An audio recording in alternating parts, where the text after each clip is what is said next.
నమస్కారం. NXT G news కి స్వాగతం. ఈనాటి వార్తా విశేషాలు. మేమంతా సిద్ధం పేరుతో సీఎం జగన్ సాగిస్తున్న బస్సు యాత్రకు ఆకాశమంత అభిమానం కనిపిస్తోంది. ముఖ్యమంత్రి వైఎస్ జగన్మోహన్ రెడ్డికి ప్రజల్లో అమితాదరణ దర్శనమిస్తోంది. కిలోమీటర్ల కొద్దీ వెన్నంటే వీరాభిమానులు తరలి వస్తూ ఉన్నారు. జిల్లాలు దాటి ఎండ వాన లెక్క చేయకుండా ప్రయాణం సాగిస్తున్నారు. పగలు రాత్రి తేడా లేకుండా అవ్వాతాతలు వేచి చూస్తున్నారు. బస్సు యాత్ర వెంట యువత చిందులు వేస్తూ ఉత్సాహపరుస్తున్నారు. వేలాది బైకులతో భారీ ర్యాలీలు నిర్వహిస్తూ ఉన్నారు. గజమాలల పరిమాణం దాటి క్రెయిన్లు వాడవలసిన పరిస్థితి ఏర్పడింది. టన్నుల కొద్దీ పూలతో సీఎంకు భారీ దండలు, గజమాలలు, భారీ కటౌట్లు, ఫ్లెక్సీలు, బాణసంచాలతో అఖండ స్వాగతాలు పలుకుతూ ఉన్నాయి. మేమంతా సిద్ధం బస్సు యాత్రలో అడుగడుగున అపురూప దృశ్యాలు కనువిందు చేస్తున్నాయి. ఇందులో భాగంగా మేమంతా సిద్ధం బస్సు యాత్రను సీఎం జగన్ రాత్రి బస చేసిన తేతలి నుంచి గురువారం ప్రారంభించారు. తనకు రావులపాలెం, జొన్నాడ మీదుగా పొట్టిలంక చేరుకొని భోజన విరామం తీసుకున్నారు. Kadiyapulanka, Vemagiri, Merampodi junction, Tadithota junction, church centre, Devi Chowk, paper mill centre, Diwan Cheruvu, Rajanagaram మీదుగా ఎస్టీ రాజాపురం వద్ద రాత్రి బస శిబిరానికి సీఎం చేరుకుంటారు.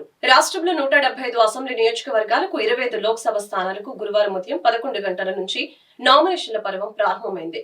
4వ దశ ఎన్నికల్లో భాగంగా మే 13న రాష్ట్రంలో జరిగే ఈ ఎన్నికలకు గురువారం కేంద్ర ఎన్నికల సంఘం గెజెట్ నోటిఫికేషన్ విడుదల చేసింది.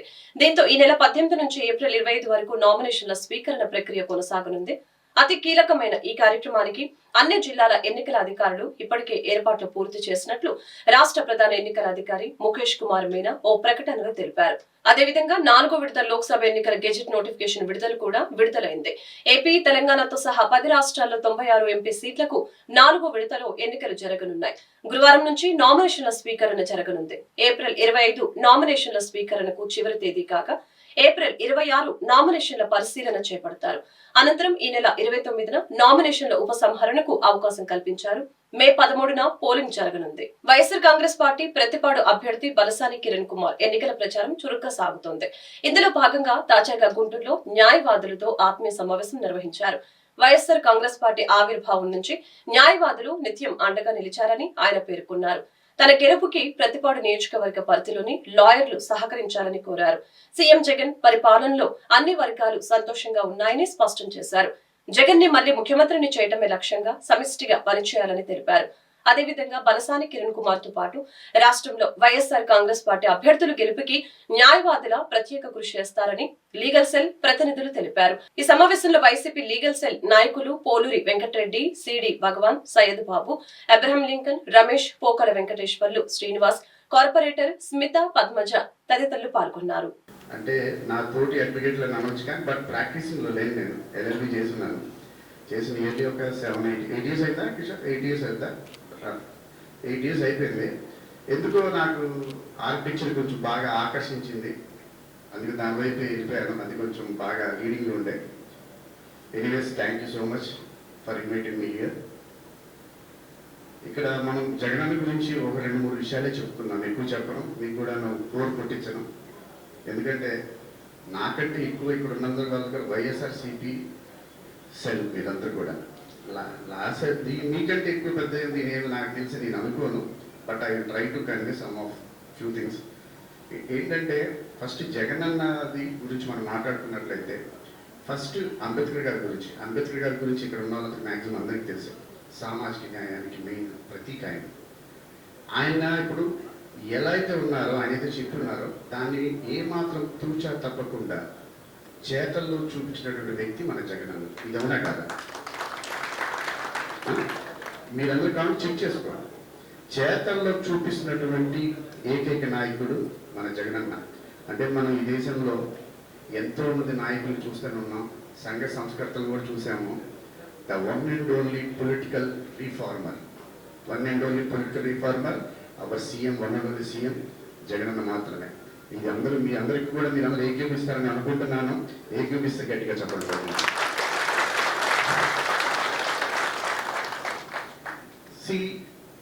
గత రాజకీయం అంటే ఎంతో మంది రాజకీయ నాయకులు వచ్చారు, రాజకీయ వర్గంగా ఉండే. బట్ 2019 to 2024 చూసుకోవాలి మనం. అసలు ఏం జరిగింది? పొలిటికల్ రిఫార్మర్ అని ఎందుకు అన్నాం మనం? దానికి రీజన్స్ ఉన్నాయి.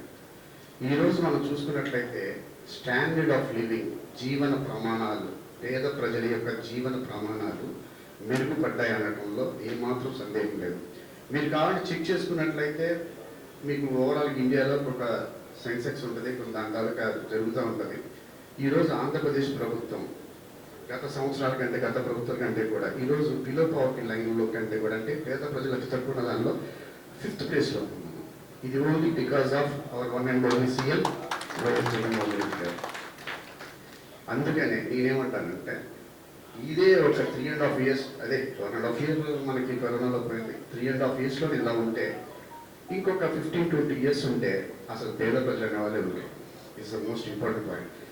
ఇందాక చెప్పిన జీవన ప్రమాణాలు అన్న పాయింట్ మాట్లాడుకున్నట్లయితే 3 most important things in standards of living. One is mainly మంచి ఎడ్యుకేషన్, నాణ్యమైనటువంటి విద్య, అలాగే నాణ్యమైనటువంటి వైద్యం, అట్ ద సేమ్ టైం ఉండడానికి ఒక శైలి. చంద్రబాబు ప్రవర్తన చూస్తూ ఉంటే ముఖ్యమంత్రి వైఎస్ జగన్మోహన్ రెడ్డిపై దాడి చేయించిన అసలు దొంగ ఆయనే అనిపిస్తుందని వైఎస్ఆర్సీపీ రాష్ట్ర అధికార ప్రతినిధి కనుమూరి రవిచంద్రారెడ్డి పేర్కొన్నారు. ముందు జాగ్రత్త కోసం దొంగే దొంగ దొంగ అని అరుస్తున్నాడేమోనని అన్నారు. నీ వరకు వస్తుందని భుజాలు తడుపుకుంటున్నావా బాబు అంటూ ప్రశ్నించారు. ఇప్పటికే టీడీపీ అంటే టోటల్ గా దివాలా తీసే పార్టీ అని అందరికీ అర్థమైందని, జూన్ 4 నాటికి టీడీపీ అంటే తూర్పు తిరిగి దండం పెట్టే పార్టీగా మిగులుతుందని విమర్శించారు. అటు స్క్రోలింగ్ ఇటు విజువల్స్ ఏవైతే మిక్స్ చేసి వేస్తున్నాయో మేము అడుగుతున్నాం, చంద్రబాబు ఇంతవరకు పోలీసులు ఎటువంటి స్టేట్మెంట్ కన్ఫర్మ్ గా ఇవ్వలేదు. వాళ్ళు ఇంకా వాళ్ళ దర్యాప్తు గురించి దొరికిన నిందితుల స్టేట్మెంట్ ఏ విధంగా ఉందని కానీ, లేకపోతే ఏ కోణంలో దర్యాప్తు జరగబోతుంది, ఎవరెవరి పేర్లు వాళ్ళు చెప్పడం జరిగింది అని ఏది చెప్పకపోయినా అప్పుడే మీకు ఏం సమాచారం అందింది, ఏం ఊహించి ఈ విధమైన ప్రెస్ రిలీజ్ ఇచ్చారు, అఫీషియల్ గా ఇలాంటి ప్రెస్ రిలీజ్ ఇస్తున్నారంటే మీరు భుజాలు తడుముకుంటున్నట్టు కాదా అని అడుగుతా ఉన్నాం. ఖచ్చితంగా దొరికిపోయామని, మీరే ఈ దాడి విజయవాడ నగరంలోకి ఎంటర్ అయిన తర్వాత ముఖ్యంగా గుంటూరు నుంచి జనసమూహాలు జగన్మోహన్ రెడ్డి గారి బస్సు యాత్రకు తగ్గుతాయని మీరు భావించి ఏదైతే కలలు కన్నారో, కృష్ణా వారధి పోటెత్తడంతో పాటు జనంతో విజయవాడ జనసంద్రంగా మారి ఒక ప్రవాహంలాగా ఉన్న జనాన్ని చూసి ఓర్చుకోలేక మీరే ముఖ్యమంత్రి వైఎస్ జగన్మోహన్ రెడ్డి గారి మీద దాడి చేశారని ఖచ్చితంగా అనిపిస్తోంది. మేం కోరుతున్నాం, ఖచ్చితంగా మీరే చెప్తున్నట్టు బోండా ఉమా పేరు ఉందని మీకు కన్ఫర్మ్ గా తెలుస్తుందంటే మీ పేరు దాకా వస్తుందని భయపడుతున్నారా అని అడుగుతున్నాం. అసలు ఎవరు అధికారికంగా విచారణ గురించి చెప్పకపోతే ఏ బోండా ఉన్నాడో ఏ బజ్జీ ఉన్నాడో మీకు ఎలా తెలుసని అడుగుతున్నాం. మరీ ముఖ్యంగా మీరు ముక్తాయించిన అంశాలు ఏవైతే ఉన్నాయో, ఒకవైపున జనజాతరలాగా వైఎస్ జగన్మోహన్ రెడ్డి గారి యాత్ర అటు గుంటూరు ఇటు విజయవాడ కృష్ణా జిల్లా దాటి ఉభయ గోదావరి జిల్లాల్లో కూడా జన గోదావరి లాగా ఏదైతే సాగుతుందో, బెంబేలెత్తిపోయిన మీరు పైకి స్టేట్మెంట్లు ఏ విధంగా ఇస్తున్నారంటే మేము ఆదరణ కోల్పోయామని మీరు చెప్తున్నారు. అడుగడుగున వెలవెలబోతున్న మీ సభలు గాని, మీరు పవన్ కళ్యాణ్తో కలిసి మీ వదిన గారితో కలిసి చేస్తున్న యాత్రలు ఏ విధంగా ఫ్లాప్ అవుతున్నాయో మీకు తెలుసు కాబట్టి ఓర్వలేనితనం మీ అణువడంలో కనబడుతోంది. మొన్న కూడా బాలకృష్ణ ఏదైతే ఆ కర్నూలు జిల్లాలో పర్యటన చేశాడో అక్కడ జనం లేక వెలవెలబోయారు. మరోవైపున దత్తపుత్రుడి కోసం మీ పుత్రుడు, మీ దృష్టిలో ఉత్తపుత్రుడు నారా లోకేష్ ఏ సభకి పనికిరాని వ్యక్తిగా మీరే పక్కన పెట్టారు.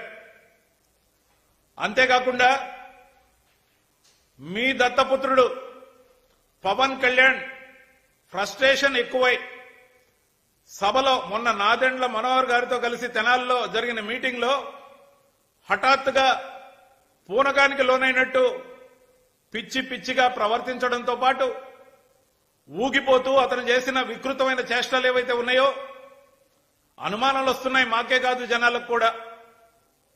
ముఖ్యంగా అతనేమన్నా మత్తు మందులకు బానిసయ్యాడా, మందు సేవించి ఆ విధంగా ప్రవర్తిస్తున్నాడా, యువతని వచ్చిన జనాన్ని కూడా అవహేళన చేసే రీతిలో ఏదైతే పిచ్చి పిచ్చిగా మాట్లాడడంతో పాటు పిచ్చి పిచ్చి ప్రవర్తన పూనకాలు ఏవైతే వస్తున్నాయో ఇవన్నీ కూడా మీ కూటమి ఏదైతే ఉందో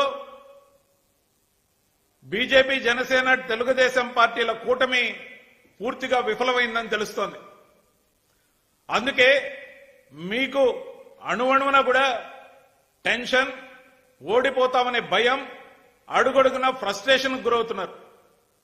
దాంతోపాటు పైకి మేం పోటీ పడుతున్నది తెలుగుదేశం, జనసేన, బీజేపీ కూటమితో అని అందరూ అనుకుంటున్నారు. కానీ అసలు విషయం ఏంటంటే మేం పోటీ పడుతున్నది Chandrababu Naidu, Ramoji Rao, ABN Andhra Jyothy Radhakrishna, TV five BR Naidu అనే దుష్ట చతుష్టయం యొక్క కూటమితో పోటీ పడుతున్నాం.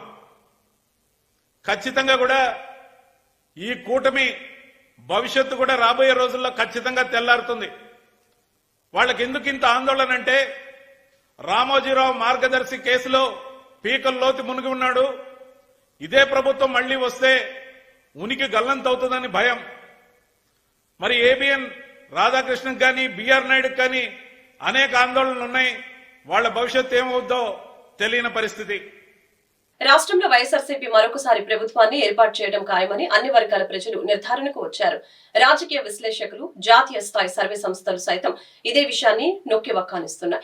గతంలో ఏం చేశామన్నది చెప్పుకోవడానికి ఏమీ లేక, భవిష్యత్తులో ఫలానా చేస్తామని నమ్మకంగా చెప్పుకోవడంలో విశ్వసనీయత లేక టీడీపీ, జనసేన, బీజేపీ కూటమి ఓటమి బాటలో పయనిస్తుందని స్పష్టం చేశారు. గత ఎన్నికల్లో 50% ఓట్లు, 151 శాసనసభ, 22 లోక్సభ స్థానాల్లో వైఎస్ఆర్సీపీ విజయపేరి మోగించింది. వచ్చే ఎన్నికల్లో కూడా లోక్సభ ఎన్నికల్లో ఇదే స్థాయిలో వైఎస్ఆర్సీపీ ఘన విజయం సాధిస్తుందని సర్వేలు చెబుతూ ఉన్నాయి. ఇప్పటికీ జాతీయ స్థాయిలో పలు సర్వేలు ఇదే విషయాన్ని చెప్పాయి. తాజాగా టైమ్స్ నౌ సర్వే కూడా ఇదే విషయాన్ని వెల్లడించింది. టైమ్స్ నౌ ఈటీజీ సర్వే ప్రకారం రానున్న లోక్సభ ఎన్నికల్లో 25 స్థానాల్లో 20 స్థానాల్లో విజయం సాధిస్తుందని తెలిపింది. అలాగే టీడీపీ కూటమికి 4 నుంచి 5 స్థానాలు వస్తాయని వెల్లడించింది. సార్వత్రిక ఎన్నికల ప్రక్రియలో భాగంగా గురువారం ఎలక్షన్ నోటిఫికేషన్ విడుదల కానుంది. గురువారం నుంచి ఈ నెల 25వ తేదీ వరకు నామినేషన్లను స్వీకరిస్తారని జిల్లా ఎన్నికల అధికారి కలెక్టర్ వేణుగోపాల్ రెడ్డి వెల్లడించారు. కలెక్టర్ కార్యాలయంలోని మీడియా సెంటర్ లో ఆయన మీడియాతో మాట్లాడారు. 11 నుంచి 3 గంటల వరకు నామినేషన్లను స్వీకరిస్తారని చెప్పారు. గుంటూరు పార్లమెంట్ అభ్యర్థుల నామినేషన్లు కలెక్టర్ కార్యాలయంలో, గుంటూరు తూర్పు, పశ్చిమ ఎమ్మెల్యే అభ్యర్థుల నామినేషన్లు మున్సిపల్ కార్పొరేషన్ కార్యాలయంతో పాటు మిగిలిన ఎమ్మెల్యే అభ్యర్థుల నామినేషన్లు ఆయా మండలాల రిటర్నింగ్ అధికారుల కార్యాలయంలో స్వీకరిస్తారని తెలియజేశారు.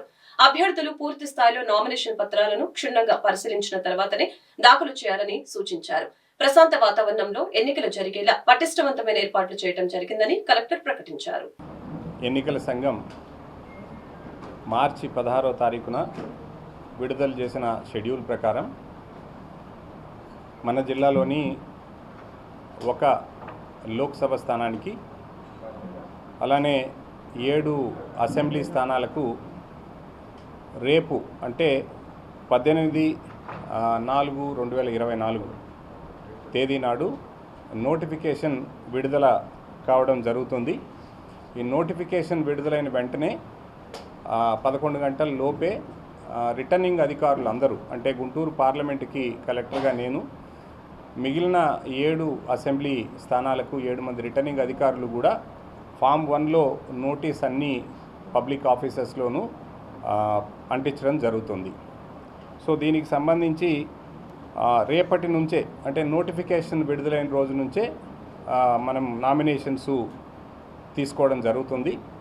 అన్ని రిటర్నింగ్ అధికారుల కార్యాలయాలలో దానికి సంబంధించినటువంటి ఏర్పాట్లు కూడా చేయడం జరిగింది. సో 18 ఏప్రిల్ నుండి, అంటే రేపటి నుండి 25వ తారీఖు వరకు అన్ని పని దినాలలో ఈ నామినేషన్స్ ఉదయం 11 గంటల నుంచి మధ్యాహ్నం 3 గంటల వరకు స్వీకరించడం జరుగుతుంది. ఇందులో హాలిడే రోజున నామినేషన్స్ స్వీకరించడం జరగదు. సో అయితే ఈ నామినేషన్స్ సంబంధించి జాతీయ మరియు రాష్ట్ర రికగ్నైజ్డ్ పార్టీస్ సంబంధించి ఒక ప్రపోజర్ తోటి నామినేషన్ ఫైల్ చేసుకోవచ్చు. ఈ నామినేషన్ ఫైల్ చేయడానికి కూడా సంబంధిత అభ్యర్థి కానీ లేదా వారి ప్రపోజర్ కానీ ఈ నామినేషన్స్ ఫైల్ చేసుకోవచ్చు. అలానే ఒక అభ్యర్థి 4 సెట్స్ వరకు ఈ నామినేషన్స్ ఫైల్ చేసుకోవచ్చు. దీనికి సంబంధించిన నామినేషన్ పత్రాలు అలానే అఫిడవిట్ దానికి సంబంధించి ఫామ్ 26 ఏదైతే ఎలక్షన్ కమిషన్ ఆఫ్ ఇండియా ఇచ్చారో సో అవి కూడా అన్ని రిటర్నింగ్ అధికారుల కార్యాలయాల్లో ఇప్పటికే రెడీగా ఉంచడం జరిగింది. కాబట్టి నామినేషన్స్ ఫైల్ చేయబోయే అభ్యర్థులు ఎవరైనా దయచేసి వాటిని ఒకసారి చెక్ చేసుకోండి. గతంలో ఉన్నటువంటి ఫామ్ 26 కొన్ని మార్పులు కూడా జరిగాయి కాబట్టి లేటెస్ట్ ఎలక్షన్ కమిషన్ ఏవైతే ఇచ్చారో ఆ నామినేషన్ పత్రము ఆ ఫామ్ 26లో మాత్రమే నామినేషన్స్ని యాక్సెప్ట్ చేయడం జరుగుతుంది. కాబట్టి దయచేసి అది చెక్ చేసుకోవాల్సిందిగా అందరికీ విజ్ఞప్తి చేస్తున్నాం. ఈ నామినేషన్స్ ఆఫీసర్స్ సంబంధించి ఒకసారి మీకు చెప్తే గుంటూరు పార్లమెంటుకు సంబంధించి కలెక్టర్ ఛాంబర్లో ఈ నామినేషన్స్ తీసుకోవడం జరుగుతుంది. అట్లానే తాడికొండకు సంబంధించి MPDO office returning officer chamber in MPDO office so Tadikonda. అట్లానే మంగళగిరికి సంబంధించి RO chamber Mangalagiri Tadepalli municipal corporation besides RTC bus stand Mangalagiri. పొన్నూరుకు సంబంధించి RO chamber municipal office Ponnuru. తెనాలికి సంబంధించిన అసెంబ్లీకి RO chamber sub collector office Tenali. ప్రత్తిపాడుకు సంబంధించి RO chamber tahsildar office Prathipadu. Guntur వెస్ట్కు సంబంధించి RO chamber first floor Guntur municipal corporation. Guntur ఈస్ట్కి సంబంధించి RO and commissioner chamber Guntur municipal corporation. ఇవి నోటిఫై చేయడం కూడా జరుగుతుంది. సో రేపు రిటర్నింగ్ అధికారులు కూడా నోటీస్లో ఎక్కడ నామినేషన్స్ స్వీకరించడం జరుగుతుంది అన్నది కూడా తెలియజేస్తారు. సో అకార్డింగ్లీ అభ్యర్థులు ఎవరైనా నామినేషన్ ఫైల్ చేయాలనుకున్న వాళ్ళు ఎక్కడైతే నోటిఫై చేసి ఉంటారో ఆ ప్రదేశంలో మాత్రమే ఉదయం 11 గంటల నుంచి సాయంత్రం 3 గంటల వరకు ఈ నామినేషన్స్ తీసుకుంటారు. ఇతర ప్రదేశాల్లో నామినేషన్స్ తీసుకోవడం జరగదు. సో దయచేసి ఇది గమనించవలసిందిగా కోరుతున్నాం. అలానే కొన్ని రిస్ట్రిక్షన్స్ ఉంటాయి. నామినేషన్స్ ఫైల్ చేయడానికి వచ్చే అభ్యర్థులు ఎవరైనా సరే సో 100 మీటర్స్ లోపలికి కేవలం 5 మంది వ్యక్తులు మాత్రమే అంటే అభ్యర్థితో కలిపి 5 మంది మాత్రమే అలో చేయడం జరుగుతుంది. అట్లానే వెహికల్స్ అయితే మ్యాక్సిమం 3 వెహికల్స్. ఒక అభ్యర్థి 3 వెహికల్స్ కన్నా మించి 100 మీటర్ లోపలికి అనుమతించడం జరగదు. సో కాబట్టి దానికి సంబంధించిన ఏర్పాట్లు కూడా ఒక డిఎస్పీ క్యాడర్ ఆఫీసర్ పర్యవేక్షిస్తూ ఉంటారు. సో ఇది దయచేసి అందరూ గుర్తుంచుకోవాల్సినటువంటి అంశం. మీరు ఎవరైనా ఏదైనా ర్యాలీలు ఇవి వచ్చేలాగా ఉంటే కూడా సంబంధించిన రిటర్నింగ్ అధికారుల నుంచి పర్మిషన్స్ తీసుకోవాలి. సో అవి కూడాను 100 మీటర్స్ పరిధి లోపలికి రావడానికి లేదు. సో నేను ఇంతకుముందు చెప్పినట్టుగా కేవలం 5 మంది వ్యక్తుల్ని 3 వెహికల్స్ మాత్రమే లోపలికి అనుమతించడం జరుగుతుంది. తర్వాత ఎవరైనా ఈ క్యాండిడేట్స్ సంబంధించిన క్రిమినల్ యాంటిసిడెంట్స్ ఉంటే కూడా వీరందరికీ కూడా నామినేషన్ ఫైల్ చేసినప్పుడు ఎట్లాగో తెలియజేయడం జరుగుతుంది. వారు తప్పనిసరిగా 3 సార్లు పబ్లికేషన్ కూడా చేయాల్సి ఉంటుంది. 3 టైమ్స్ ఆ యాంటిసిడెంట్ సంబంధించిన వివరాలన్నీ కూడా టీవీలో కూడా తెలియజేయాల్సి ఉంటుంది. ఇప్పటికీ దీని తర్వాత మనకు సింబల్ అలాట్మెంట్ సంబంధించిన కూడా దాదాపుగా 193 symbols election commission of India ఇప్పటికే ఫ్రీ సింబల్స్గా ఇచ్చారు. సో ఇవన్నీ కూడా అందజేయడం జరుగుతుంది. సో అబ్జర్వర్స్కి వచ్చేటప్పటికి ఇప్పటికే మనకి జిల్లాకి ఒక పోలీస్ అబ్జర్వర్ సో జనరల్గా పార్లమెంట్ అంతటికి, అట్లనే 2 జనరల్ అబ్జర్వర్సు, 2 ఎక్స్పెండిచర్ అబ్జర్వర్సు అసెంబ్లీలకి, అట్లనే ఒక పార్లమెంట్కి అబ్జర్వర్ కూడా ఇప్పటికే ఎలక్షన్ కమిషన్ పంపడం జరిగింది. ఎక్స్పెండిచర్ అబ్జర్వర్స్ ఈరోజు ఒకరు వచ్చారు, రేపు మిగిలిన వాళ్ళు వస్తారు. జనరల్ అబ్జర్వర్స్ అందరూ కూడా 24th 25th వస్తామని చెప్పి తెలియజేయడం జరిగింది. దీనికి సంబంధించి మన ఏర్పాట్లకు వచ్చినప్పుడు మీ అందరికీ తెలుసు ఇప్పటికే ఎలక్టరల్ రోల్ ఆల్రెడీ పబ్లిష్ అయింది. సో రిమైనింగ్ పార్ట్ ఏవైతే ఉన్నాయో వాటికి కూడా మనం ఆ ఎలక్టరల్ రోల్ కూడా అందజేయడం జరుగుతుంది. తర్వాత ఈవీఎం సంబంధించి మనం ర్యాండమైజేషన్ ఆల్రెడీ చేసి రాజకీయ పార్టీల ప్రతినిధుల సమక్షంలో ర్యాండమైజేషన్ చేసి ఇప్పటికే మనం 7 అసెంబ్లీ సెగ్మెంట్స్ సంబంధించిన బ్యాలెట్ యూనిట్లు, కంట్రోల్ యూనిట్లు, అట్లనే వీవీప్యాట్స్, పార్లమెంటుకు సంబంధించిన ballot units, control units, VVPATs కూడా ఇప్పటికే స్ట్రాంగ్ రూమ్స్కి పంపడం జరిగింది.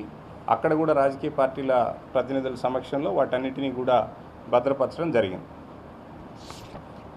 పోలింగ్ పర్సనల్కి వచ్చేటప్పటికి దాదాపుగా జిల్లాలో మనకి ఇప్పుడు ఉన్నటువంటి 1915 పోలింగ్ కేంద్రాలకు గాను 13,800 మంది స్టాఫ్ అవసరం అవుతూ ఉన్నారు. సో ఒక ప్రిసైడింగ్ ఆఫీసరు, 5 మంది ఇతర పోలింగ్ ఆఫీసర్స్ని మనం లెక్కలో తీసుకుంటే దాదాపుగా 13,800 మంది సిబ్బంది అవసరం అవుతున్నారు. వీళ్ళలో ఇప్పటికే ప్రిసైడింగ్ ఆఫీసర్స్కి, అడిషనల్ ప్రిసైడింగ్ ఆఫీసర్స్కి ఒక ట్రైనింగ్ కూడా ఇవ్వడం జరిగింది. ఏటుగురు గ్రామంలో శ్రీరామనవమి వేడుకలు ఘనంగా జరిగాయి. ఈ సందర్భంగా శ్రీ కోదండ రామస్వామి దేవాలయంలో పలు సేవా కార్యక్రమాలు చేపట్టారు. గుంటూరు నగర తెలుగుదేశం పార్టీ కార్యదర్శి నిశంకర్రావు అమర్నాథ్ ఆధ్వర్యంలో అన్నదాన కార్యక్రమం నిర్వహించారు. ముఖ్య అతిథులుగా మాజీ మంత్రి మాకినేని పెదరత్తయ్య, ప్రతిపాడు ఉమ్మడి కూటమి ఎమ్మెల్యే అభ్యర్థి బూర్ల రామాంజనేయులు పాల్గొని పేదలకు అన్నదానం చేశారు. ఈ కార్యక్రమంలో టీడీపీ నాయకులు నల్లక స్వామి, ఆల శ్రీను, కుర్రా శ్రీహరి, బుల్లా నాగస్వామి, ఎన్ చక్రవర్తి, వై శ్రీను తదితరులు పాల్గొన్నారు.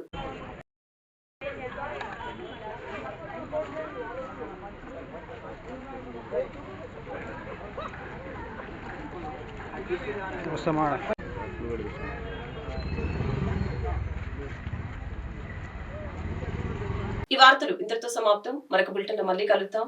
నమస్కారం.